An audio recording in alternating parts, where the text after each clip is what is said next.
ګوره چې په ژوند کې د بل چا نفسې و نازنین یار بې وفا نسې اوس در نیمو شپو ویښ یم غزلو ته ګاډی یم جانانه تصویرونو ته ګاډی یم جانانه تصویرونو ته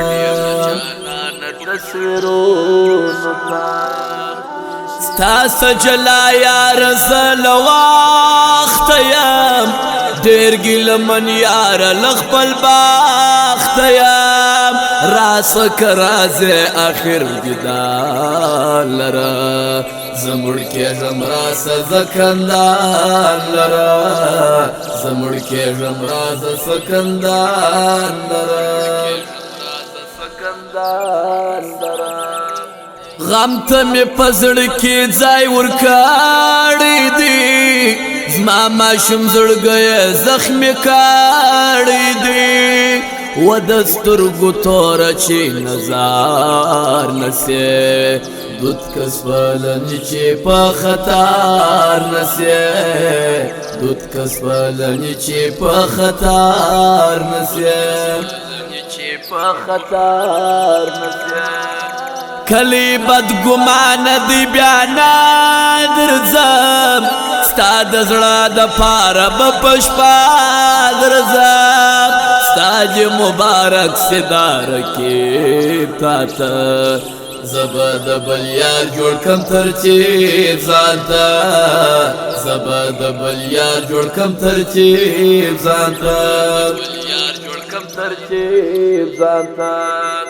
ګډه وډه سوه ټوله دنیا یاره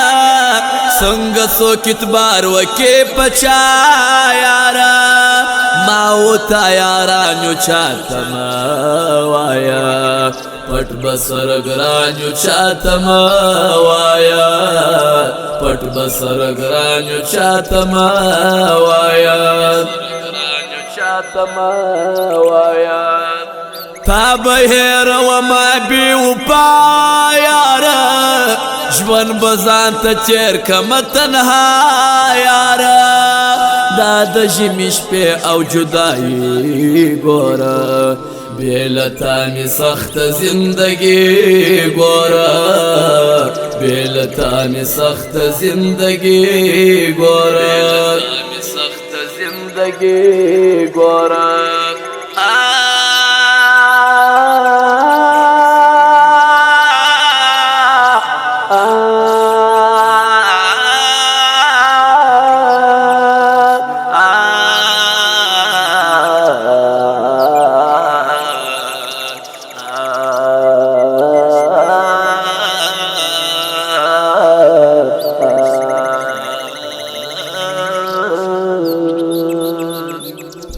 جدله یوار بیا داستا جانان درځي ځان کشه سینګار یې زته افغان درځي هره ورځ باندې کوې وا بیا درځم جوړه تبانه کې وا سبا درځم جوړه تبانه کې وا سبا درځم ګډه پلاسو د ښایسته انجلۍ ډېره د چالاکه پښتانه انجلۍ راسه چې یارې وکړو له ساره بیا سوځي غمازان باندې اکثر بیا سوځي غمازان باندې اکثر بیا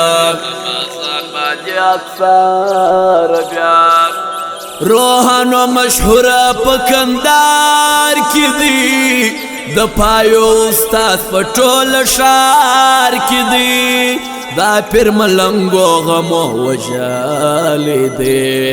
ناسته د یارې ورکه راغلی دی ناسته د یارې ورکه راغلی دی